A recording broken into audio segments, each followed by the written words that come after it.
बात हम नहीं छुपाएंगे और आपको हम बताएंगे। जैसे ग्रेच्युटी में अभी तक आप क्या जानते हैं? तो ये जानते हैं कि ग्रेच्युटी जो होता है एक एम्प्लॉय को रिटायर जब एम्प्लॉय करता है तो उनके नंबर ऑफ ईयर सर्विस जो वो सर्विस प्रोवाइड किए रहते हैं किसी कंपनी में, ऑर्गेनाइजेशन में, तो उसके बेसिस पे कंपनी जो है एम्प्लॉय को मॉनेटरी बेनिफिट्स देती है। किसको देती है? एम्प्लॉय को। अब बात हुई कि पैसा जब मिलता है तो सरकार बोलती है कि जब भी किसी को पैसा मिलेगा तो उससे हम टैक्स चार्ज करेंगे। ऐसा तो होता है कि तुम पैसा कमाओगे तो थोड़ा सा टैक्स देना पड़ेगा। तो सरकार ने इनकम टैक्स एक्ट में ग्रेच्युटी का लॉ लाया तो उन्होंने कुछ लॉ में प्रोविजंस किए कि अगर कोई सरकारी एम्प्लॉय है और कितना भी ग्रेच्युटी रिसीव करे, करोड़ों रिसीव करे, उसको टैक्स नहीं देने पड़ेंगे। यही ना बात था। यानी गवर्नमेंट एम्प्लॉय को टैक्स नहीं देना होता है ग्रेच्युटी पे, यानी वो टैक्सेबल इनकम नहीं है। लेकिन जब नॉन गवर्नमेंट एम्प्लॉय की बात करते हैं तो नॉन गवर्नमेंट एम्प्लॉय क्या जो ग्रेच्युटी रिसीव जो होता है वो उसका कुछ पार्ट एग्जेम्प्ट होता है और कुछ पार्ट क्या होता है? टैक्सेबल होता है। अब कुछ पार्ट एग्जेम्प्ट होता है और कुछ पार्ट टैक्सेबल होता है। उसमें हमने क्या देखा? हमने देखा कि अगर एम्प्लॉय ग्रेच्युटी एक्ट में कवर है तब क्या होगा, और अगर एम्प्लॉय ग्रेच्युटी एक्ट में कवर नहीं है तो क्या होगा। वैसे ग्रेच्युटी एक्ट आया था 1972 में। ग्रेच्युटी में जो एक लिमिट है, मैक्सिमम लिमिट है, पहले था 10 लाख रुपया, उसको सरकार ने बढ़ाकर कर दिया 20 लाख। यानी नॉन गवर्नमेंट एम्प्लॉय अगर ग्रेच्युटी रिसीव करता है तो ज्यादा से ज्यादा 20 लाख तक उसको छूट मिलेगा, उससे ज्यादा छूट। तो गवर्नमेंट एम्प्लॉय का जो कहानी था कि सर गवर्नमेंट एम्प्लॉय के लिए क्या कहानी था कि सर उसका जो एग्जेम्प्टेड ग्रेच्युटी अमाउंट अगर निकालना है तो उसमें 3 क्राइटेरिया देखेंगे। 3 क्राइटेरिया में जो सबसे कम अमाउंट होगा वो एग्जेम्प्ट हो जाएगा। तो टैक्सेबल क्या होगा? जो अमाउंट आपने रिसीव किया है उससे हम माइनस कर देंगे एग्जेम्प्टेड अमाउंट। अच्छा, सबसे कम से कम रिसीव ही पैसा सबसे कम है तो रिसीव अगर सबसे कम है तो वही एग्जेम्प्ट हो जाएगा। तो टैक्सेबल क्या हो जाएगा? 0। तो वहां पर क्या लिमिट था? एक था sir list of the following में maximum limit 20 lakh, third second है amount of gratuity received, and third क्या है? The average salary of the last month, जिसका 15 दिन का सैलरी निकालना है, मतलब कि लास्ट मंथ का सैलरी उसको 15/26 कर देना है, into number of years service. यहां जो नंबर ऑफ इयर्स सर्विस मैंने क्या बोला कि अगर 6 महीना या उससे अधिक कोई काम कर रहा है एम्प्लॉय, ग्रेच्युटी एक्ट में कवर है, तो उसको 1 साल माना जाएगा। कितना माना जाएगा? जैसे मान लो किसी ने 26 साल 7 महीना काम किया, तो कितना मानेंगे? कितना? 27 साल मानेंगे।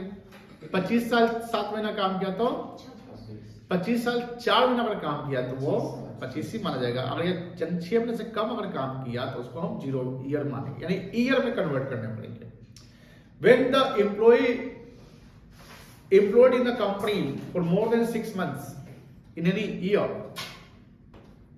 then it will be considered 1 year. उसको हम 1 year राउंड अप कर देंगे, कोई दिक्कत नहीं है। अब सर एक और बात यहां पर बताया गया था कि सैलरी, जैसे सैलरी में क्या क्या लिया जाएगा, तो यहां से इंपॉर्टेंट पॉइंट है, salary for the purpose of gratuity act will be basic pay, dearness pay and dearness, वो dearness allowance whether under terms of employment हो या ना हो। लेकिन ये बातें कहां आती है? ये बातें आती है जब ग्रेच्युटी एक्ट में एम्प्लॉय कवर है तो। अगर ग्रेच्युटी एक्ट में कवर नहीं है तो ये बातें नहीं आएंगी। सर ग्रेच्युटी एक्ट में कवर नहीं तो उसके क्या कहानी थे? सर इसकी ये कहानी थी, limit 20 lakh, amount of gratuity receive. लेकिन यहां पर थर्ड पॉइंट में आता है 10 मंथ्स का, लास्ट 10 मंथ्स का हम सैलरी को एवरेज करेंगे और इंटू करेंगे 1/2 और उसके नंबर ऑफ ईयर से मल्टीप्लाई करेंगे कितना साल जॉब किया। अब बात सर ये जो पॉइंट आपने लिखा ये काफी इंपॉर्टेंट था। डेंजर, खतरा, सावधानी हटी दुर्घटना घटी। क्या सावधानी रखना है समझिए, जब नंबर ऑफ ईयर सर्विस के लिए जब ग्रेच्युटी एक्ट में कवर्ड होगा तब, अगर ग्रेटर देन 6 मंथ है, इसको हम ग्रेटर देन पढ़ेंगे, क्या पढ़ेंगे,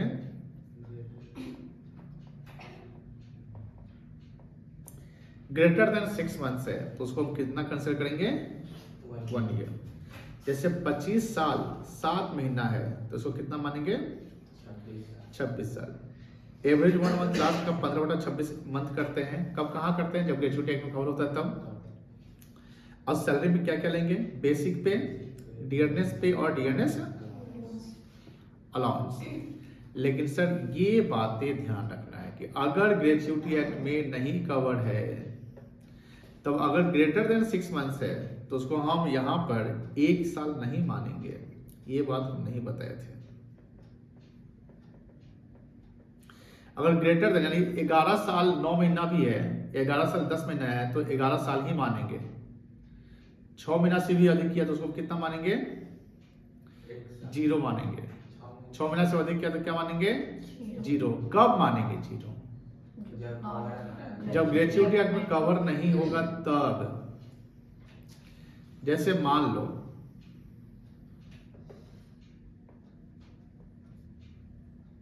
कवर्ड, नॉट कवर्ड,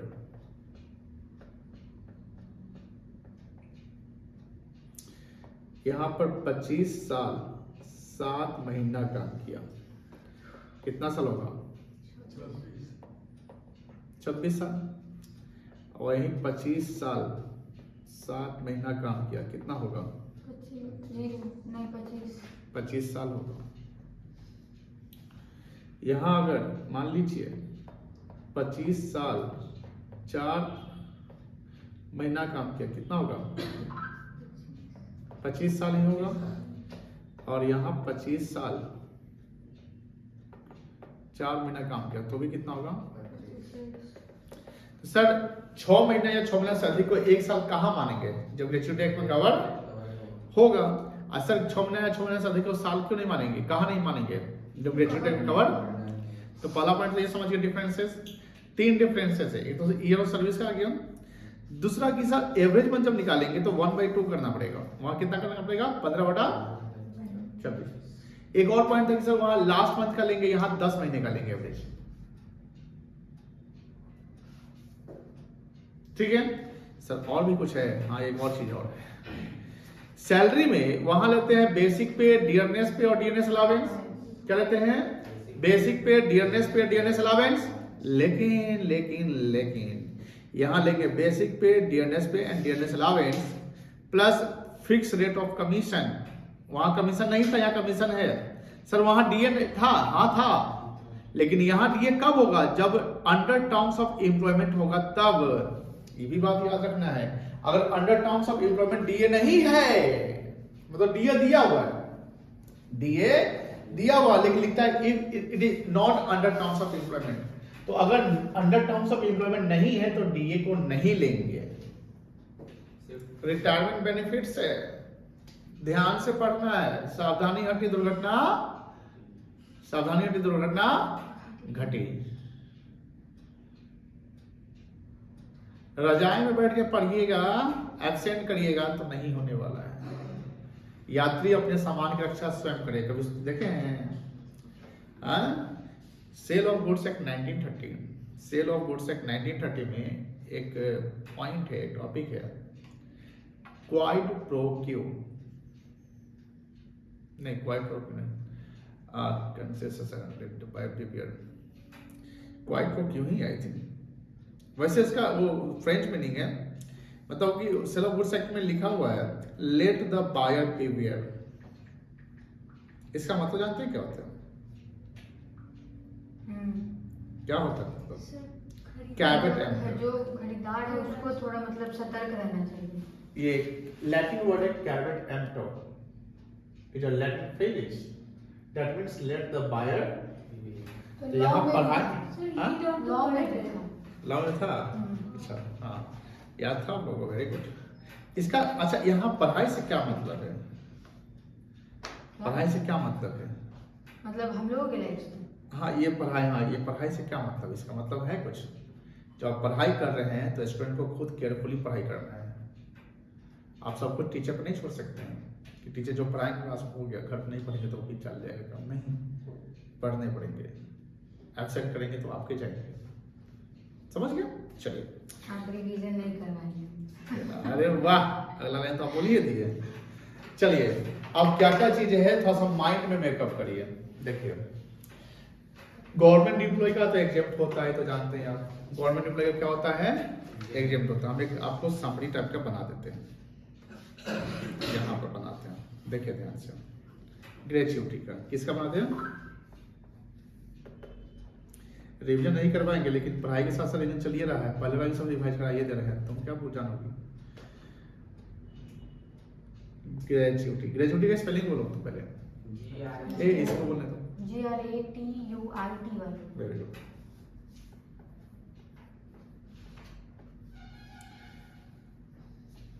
ग्रेच्युटी पहला पॉइंट,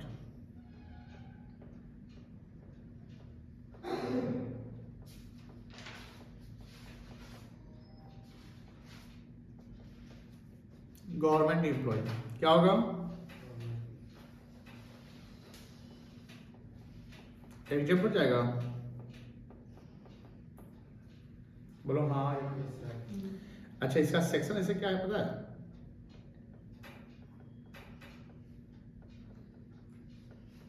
टेन सब सेक्शन 10, ठीक है। अब बात होती है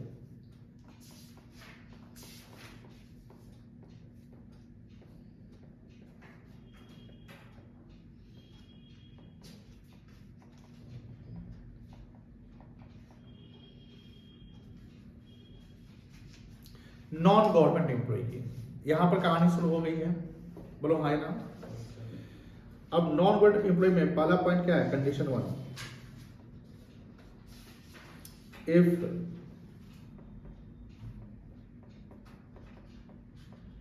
एम्प्लॉय कवर्ड, ये ना, अंडर द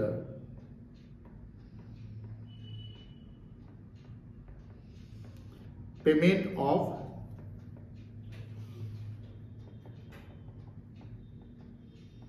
ग्रेच्युटी एक्ट 1972, यही ना पॉइंट है बेटा, बोलो ना, कवर्ड। सर आप उस दिन बोले कि ग्रेजुएटी जो है वो एक मतलब सम्मान है जब वो रिटायर करता है तब, हाँ तो उस पर पैसा वैसा कैसे लगने लगा। मॉनेटरी सम्मान है हम बोले थे, आप तो वर्ड पूरा कंप्लीट किए ही नहीं। मॉनेटरी सम्मान बोले थे हम, मनी के रूप में आपको सम्मानित किया जाता है। आप कभी जैसे कहीं जाते हैं, जैसे नानी घर गए हैं ना आप, तो नानी घर जाते हैं तो नानी आपको पैसे देती है जब लौटते समय, लो बेटा, प्यार करती है ना वो, तो प्यार का मतलब मान लीजिए आपको 4 किसी कर ले नानी, मेरा बेटा लो आप पुआ खा लो, अच्छा। तो आप मम्मी बोले मम्मी पैसों नहीं दी नानी, बोले जाओ बेटा, एम आई राइट। जब शादी ब्याह होता है तो विदाई होती है, तो लड़का जो पैर सबका जो प्रणाम करता है वो किस एक्सपेक्टेशन करता है, कमाई हो। अगर 25 कदम दूर भी है तो वहां भी चल जाता है वो, इसलिए नहीं कि प्रणाम करना है, इसलिए कि 500 रुपया निकल जाने इधर से, ढूंढ ढूंढ के प्रणाम करता है, करता है क्यों करता है, शिष्टाचार है ना, पैसा है, शिष्टाचार है तो अपना सास ससुर को प्रणाम करिए, निकल चलिए, होता है ना। तो सम्मान का मतलब क्या होता है, सम्मान डज नॉट ओनली मीन्स कि हम प्यार से बात करते हैं, आपको हम एक बहुत अच्छा फेयरवेल दे दिए, सरप्राइज पार्टी कर दिए, आज हमारे चीफ गेस्ट आप ही बनेंगे, आपका लास्ट दिन है, आज आपका दिन रहेगा, ठीक है वो सही है, उससे क्या है एक फीलिंग्स आता है, मेंटल साइकोलॉजिकल सेटिस्फैक्शन मिलता है। बट साइकोलॉजिकल सेटिस्फैक्शन सिर्फ प्यार से बात करने से नहीं होती है। अगर हस्बैंड अपनी वाइफ से प्यार से सिर्फ बातें कर रहे हैं, आप वाइफ को मेंटेनेंस का पैसे दे रहे नहीं रहे, तो वाइफ से झगड़ा हमेशा बोले कितना प्यार से बात करेंगे, बात नहीं करेंगे, हम पैसा लाइए पहले, है कि नहीं है। एवरीवेयर मनी मैटर्स, एक एम्प्लॉय अगर 25-30 साल काम कर रहा है, आपने सैलरी दिया, ठीक है, सब कुछ दिया, बट सम्मान के रूप में अपने जीवन का समय दिया, तो कुछ तो एक्स्ट्रा, कुछ मॉनेटरी तो दीजिए। जैसे आपके हाथ में पैसा आ जाएगा ना, ठीक है, खुशी डबल ट्रिपल 4 गुना हो जाती है।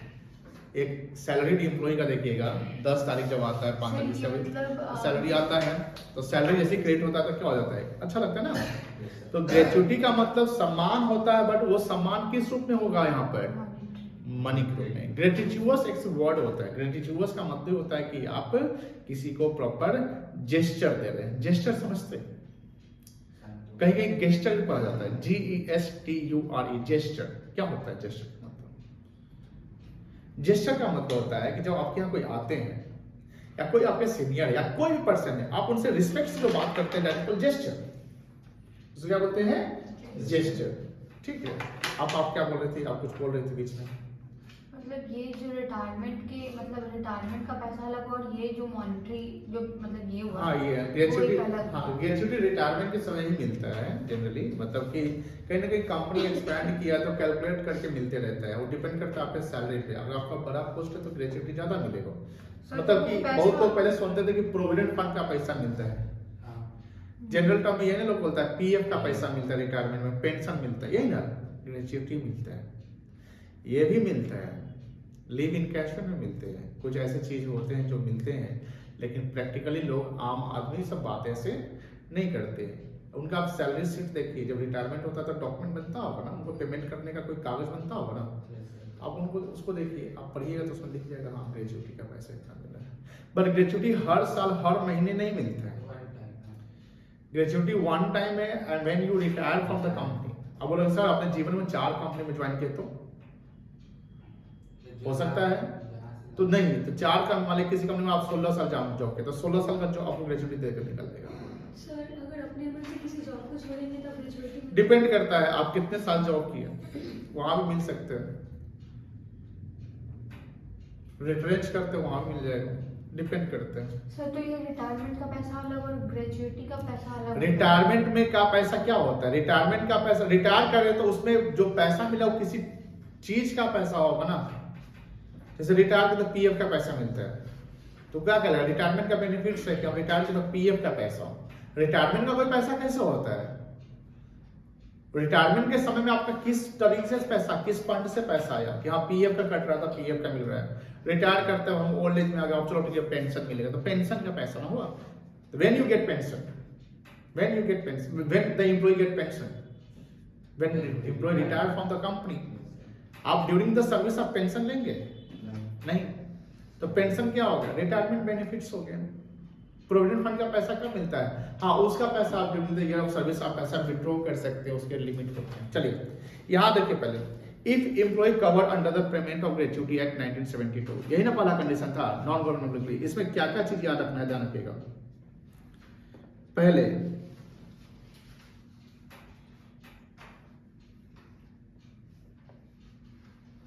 लास्ट मंथ सैलरी, सिर्फ क्या लिखेंगे, last month salary at the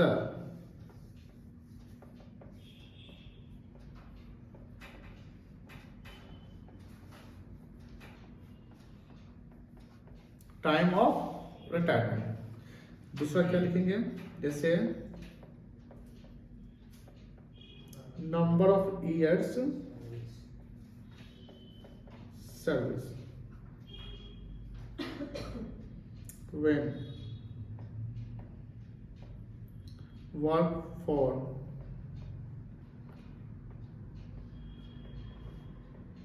more than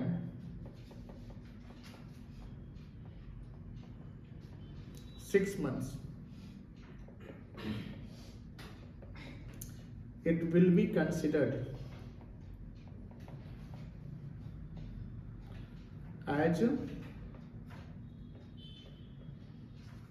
1 year. As for example, 25 years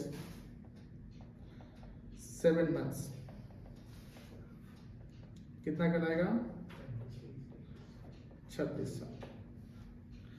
और क्या है,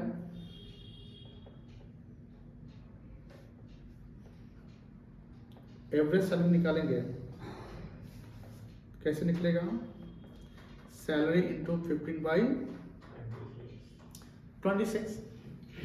और क्या होगा, सैलरी में क्या क्या लेंगे,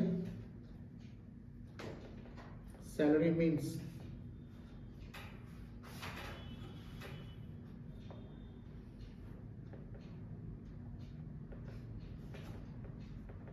बेसिक पे, और क्या होगा,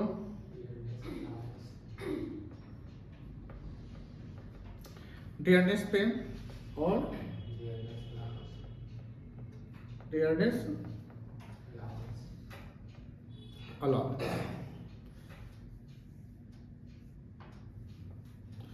whether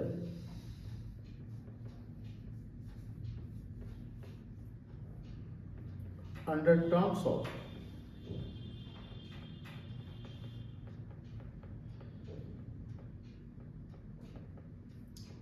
एम्प्लॉयमेंट और नॉट। और क्या आएगा, लास्ट में सैलरी हो गया, नंबर ऑफ सर्विस हो गया, हाँ यही हो गया ना। दूसरा क्या है,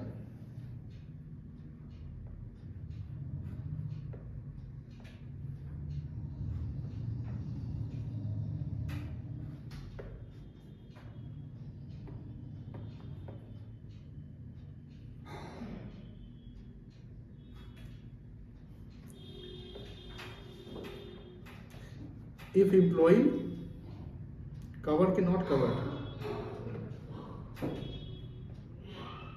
not covered under the payment of gratuity act, इसमें क्या लिखेंगे, लास्ट मंथ सैलरी नहीं लिखेंगे, क्या लिखेंगे,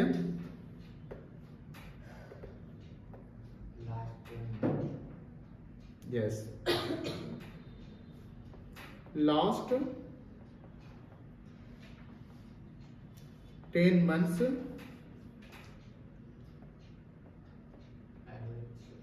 एवरेज सैलरी, ये नहीं लिखेंगे। नंबर ऑफ सर्विस में when work for more than 6 months it will not be considered, या it will be considered as, क्या लिखेंगे, 0 ईयर, मतलब उसको कोई ईयर नहीं मानेंगे, फुल ईयर को मानेंगे, फुल कंप्लीट ईयर ही वो ईयर कर जाएगा, समझ गए ना। क्योंकि 6 महीना से अधिक है तो ग्रेजुएटी एक्ट में कवर है तो 1 साल मानेंगे, लेकिन ग्रेजुएटी में कवर नहीं है तो 1 साल नहीं मानेंगे। जैसे 25 साल 7 महीना है तो इसको कितना मानेंगे, 26, 25 साल ना मानेंगे, समझे ना। जीरो मतलब कि उसको कंप्लीट ईयर मानेंगे नहीं, अगर 7 महीना तो उसको ईयर मानेंगे ही नहीं, 11 महीना तो ईयर मानेंगे नहीं। मान लो 25 साल 11 महीना काम किया तो उसको 25 साल मानेंगे, 12 25 26 साल नहीं मानेंगे। और यहाँ जो एवरेज सैलरी निकालेंगे वो कितना निकालेंगे, 1/2 कर देंगे, क्या करेंगे। और जब यहाँ सैलरी का मतलब होगा तो salary means basic pay, dearness allowance, when under terms of employment, जब वो अंडर टर्म्स ऑफ एम्प्लॉयमेंट होगा तब लेंगे, अदरवाइज नहीं लेंगे। एक पॉइंट यहां पर ये बन गया। अब प्लस लेंगे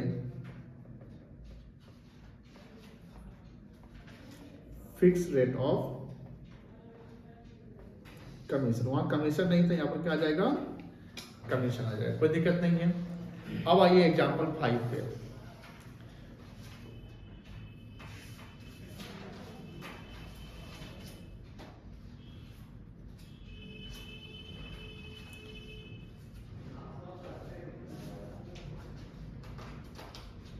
एग्जाम्पल 5 में यहां पर क्या बताओ, ये ना क्वेश्चन था एग्जाम्पल 5। यहां पर वो ग्रेजुएटी एक्ट में कवर था कि नहीं था, कवर नहीं था।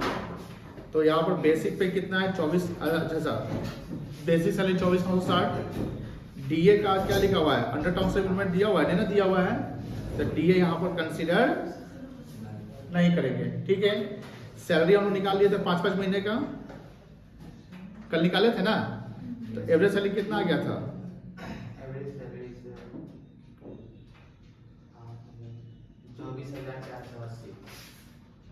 नहीं 24,880 आया था लास्ट 10 मंथ का। हाँ 24,880 आया था। तो इनटू क्या करेंगे इसका 1/2 करेंगे, बोलो है ना। और नंबर ऑफ ईयर सर्विस कितना किया है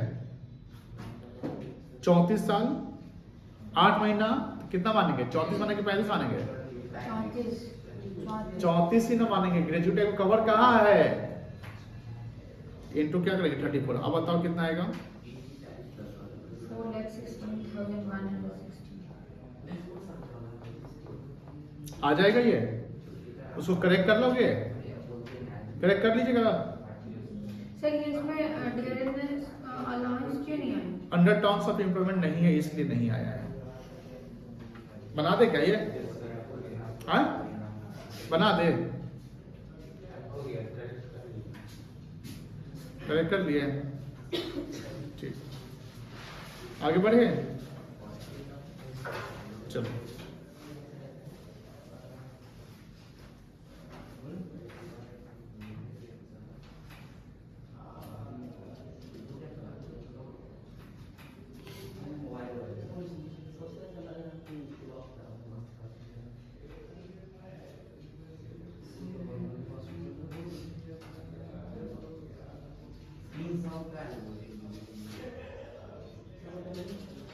क्वेश्चन नंबर 4 देखिए,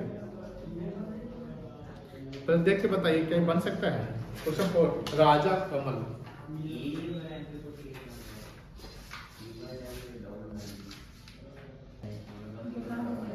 बताओ देखिए, श्री राजा कलाम an employee retired after completing 27 years 8 months of service, कितना जॉब किया है 27 साल 8 महीना on 1st January 2024 from Messrs Bharat Export Limited, and at the time of retirement he received 4 lakh as gratuity, कितना gratuity receive किया है, his monthly salary prior to his retirement was 20,000, monthly salary कितना था 20,000। Find out taxable amount of gratuity assuming that the payment of gratuity act 1972 apply हो रहा है। अब बताइए जब अप्लाई हो रहा है तो नंबर ऑफ ईयर सर्विस कितना मान जाएगा 27 के 28 28 1/2 करेंगे कि 15/26 करेंगे, बन गया 3 लिमिट बताओ 20 लाख, अमाउंट ऑफ 4 लाख, और तीसरा क्या होगा कैलकुलेटर उठाओ, क्या होगा 20,000 इंटू 15/26 इंटू 28 कर दो,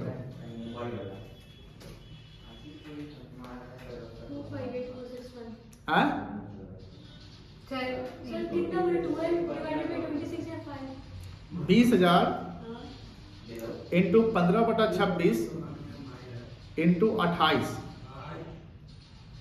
अरे गेम खेल रहे हो तुम लोग, अभी आते हैं रुको। 3,23,076 कितना रिसीव किए हैं, माइनस कर दो 4 लाख से, टैक्स निकल जाएगा 76,923 आ जाएगा। 923 बस बनाइएगा, बना के लाइएगा कि बनाइएगा, बना के लाइएगा। चलो 4 हो गया, 5 देखो, 5 पढ़ो 2 मिनट के लिए आप अपने से।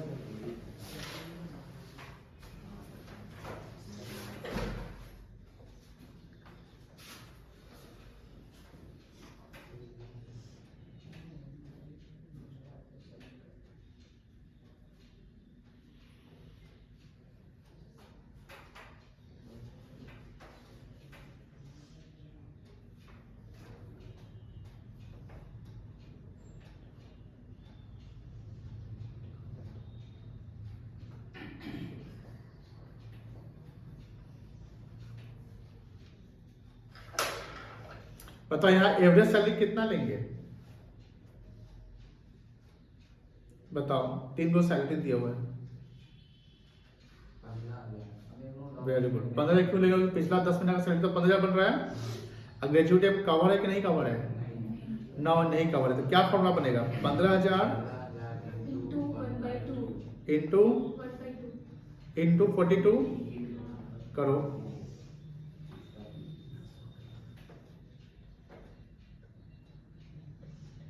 So 3,15,000 3 लाख 15,000 15,000। कितना ग्रेजुएटी रिसीव किए? 3 लाख। तो एग्जाम कितना होगा? 3 लाख।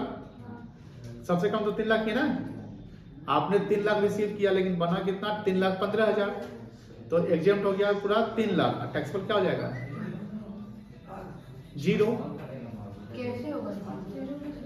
बिकॉज आपका कैलकुलेशन करके 3,15,000 है ना। पहला 20 लाख हुआ, अमाउंट ऑफ ग्रेजुएटी सिर्फ 3 लाख की है, और थर्ड बना 3,15,000। तो एग्जाम कितना होगा? नहीं लिस्ट समझ में आई। कैसे नहीं समझ में आया? फिर से कितना कैलकुलेशन करके आया आप? सर 3,15,000। तुमको आया? 3 लिमिट बताओ, 3 क्या क्या कंडीशन है? 20 लाख मैक्सिमम लिमिट। 3 लाख है और दूसरा या नहीं, तीसरा वाला अमाउंट ऑफ ग्रेजुएटी रिसीव्ड कितना रिसीव किए हैं? 3 लाख। और थर्ड क्या है? Average salary of temporary service कितना? 3,15,000। तो सबसे कम क्या है? 3 लाख। तो कौन सा एग्जाम होगा? 3 लाख। तो जो 3 लाख का रिसीव है ना था, तो टैक्सेबल क्या होगा? 0 हो जाएगा ना। जो रिसीव किया एग्जाम हो गया। अब नहीं समझे? जो रिसीव किए हुए थे हो गया। अरे सबसे कम 3 लाख है। सर मिनिमम अमाउंट होता है वो 3 लाख होता है। होता नहीं है, यहाँ 3 लाख हुआ है। अच्छा, तो 15,000 कहाँ गया? कहीं नहीं गया। मैं तो कैलकुलेशन आया 3,15,000 का है, टेंशन ले रहे हैं आप? एवरेज और 15,000 जो लिए वही बात है ना। 15 दिया ही हुआ है ना। लास्ट ईयर में 15 ही ना रिसीव कर रहे थे आप। वो तो पहले का 10-11,000 है। लेटेस्ट 10 ईयर का होगा वही एवरेज है। लास्ट ईयर में 10 महीना से आप कितना रिसीव कर रहे हैं? 15,000 ही रिसीव कर रहे हैं ना। तो लास्ट 10 मंथ से आप 15 रिसीव कर रहे हैं, तो 15,000 इंटू 1/2 इंटू 42 ये आ जाएगा 3,15,000। तो पहला कंडीशन 20 लाख का है, दूसरा condition amount of gratuity receive जो 3 लाख है, तीसरा कंडीशन है कैलकुलेशन अमाउंट जो 3,15,000 हुआ। तो 3,15,000 आप रिसीव थोड़ी किए, आप तो रिसीव 3 लाख किए। तो जो रिसीव किया पूरा का पूरा एग्जाम हो गया, तो मेरा टैक्सेबल 0 होगा। अगर वो ज्यादा अमाउंट आ जाएगा तो जितना अमाउंट हम रिसीव किए होंगे वही एग्जाम। हाँ वही एग्जाम हो जाएगा। 5 ही बना लीजिएगा। चलिए 4-5 बना के लाइए, आगे बढ़ाते हैं पेंशन कल।